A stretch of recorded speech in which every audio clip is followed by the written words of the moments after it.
دنیاوی.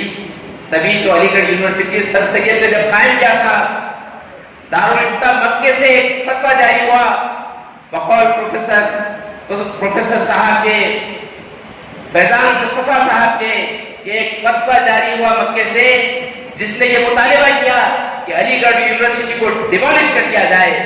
اور as on today وہ فتویٰ ختم نہیں ہوا، واپس نہیں لیا گیا. دوسری طرف علماء کرام کا معاملہ یہ تھا، درس گاہوں سے فارغ ہو رہے ہیں لیکن امت سے اتنے دور کہ عام مسلمان جو اصلی علوم حاصل کرتا اس سے کفر کے فتوے.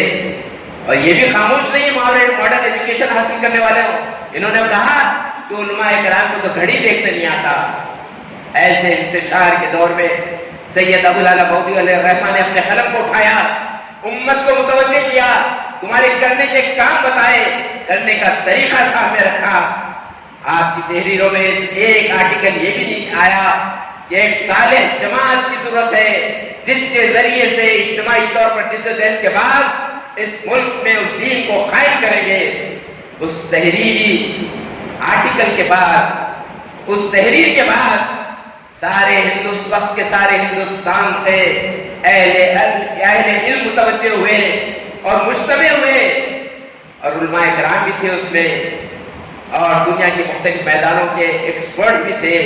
بعض موقع پر کہی جاتی ہے بات کہ جماعت اسلامی کے ساتھ علماء کرام نہیں ہے. حقیقت یہ ہے، تحریک سے نعمت کے طور پر کہہ رہا ہوں، یہ وہ تحریک ہے، اسلامی تحریک ہے، لہذا اس سے کیسے ایک عالم دین بے تعلق ہوگا؟ تعلق ہی نہیں، ہر مکتب فکر کے علماء اس سے وابستہ رہے، اس کے فارمیشن میں رول ادا کیا. اصلاحی بھی تھے، ندوی بھی تھے، دیوبندی بھی تھے، حنفی بھی تھے، شافعی بھی تھے، مالکی بھی تھے، سلفی بھی تھے. دوسری طرف لائرز تھے، ایجوکیشن اکیڈمیشین تھے، مختلف میدانوں کے ایکسپرٹس تھے، اکنامسٹ تھے، پولیٹیشین تھے. سب لوگوں نے مجتمع ہو کر اس جماعت کی بنیاد ڈالی.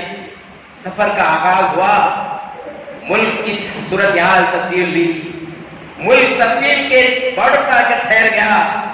ایک طرف تو اعلان کیا جا رہا ہے فلاں زمین کے معنی کیا، لا الہ الا اللہ، ہاتھ میں ہرا جھنڈا، زبان پہ کلمہ، لیکن ذاتی زندگی اسلام سے کوئی تعلق نہیں. ایسے کروشل پیریڈ میں مولانا مودودی اور ان کے ساتھیوں نے اس جماعت کی بنیاد ڈالی. سفر جاری تھا، ملک تقسیم ہوا.